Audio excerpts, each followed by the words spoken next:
Good morning all of you. पिछले video में हमने समास की चर्चा की थी। समास के हमने 6 भेद बताए थे।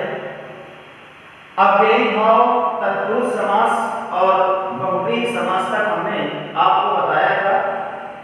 जहां पर पहला पद अव्यय होता है उसे अव्ययी भाव समास कहते हैं, और जहां पर दूसरा पद प्रमुख होता है वहां तत्पुरुष समास होता है, और तत्पुरुष में द्वितीया से लेकर सप्तमी तक विभक्तियों का प्रयोग किया जाता है।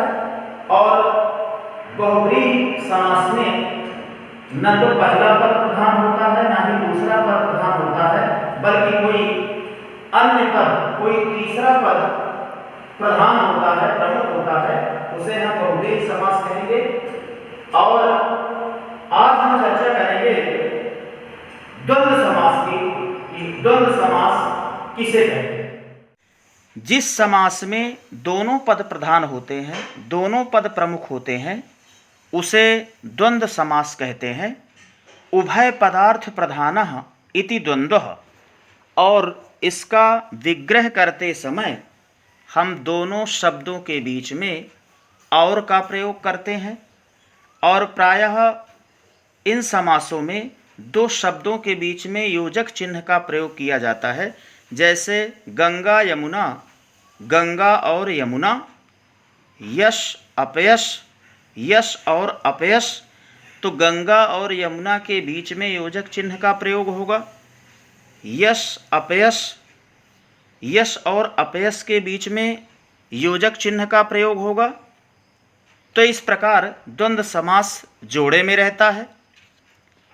और फिर अगला समास देखेंगे, पांचवा, कर्मधारय समास।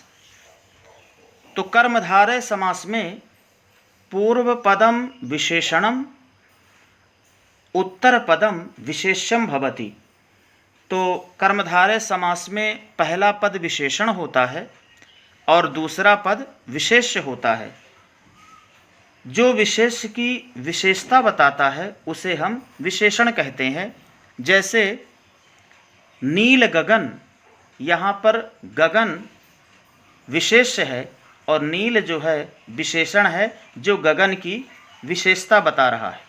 श्वेत पुष्प, पुष्प विशेष्य है और श्वेत विशेषण है। यहाँ श्वेत जो है पुष्प की विशेषता बता रहा है। तो कर्मधारय समास में विशेषण और विशेष्य होता है। फिर देखेंगे छठवां, द्विगु समास। जहाँ पर पहला पद संख्यावाची होता है और समूह का बोध होता है, उसे हम द्विगु समास कहते हैं। संख्या पूर्वो द्विगुः।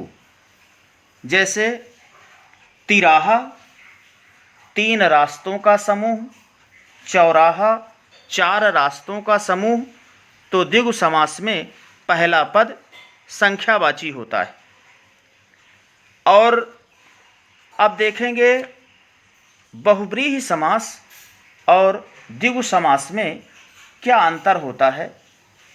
तो द्विगु समास में पहला पद संख्यावाची होता है, जिसमें हम विग्रह करते समय समूह का प्रयोग करते हैं। और बहुव्रीहि समास में दोनों पद मिलकर किसी तीसरे अर्थ की ओर इंगित करते हैं। जैसे 10 हैं आनन जिसके, अर्थात रावण।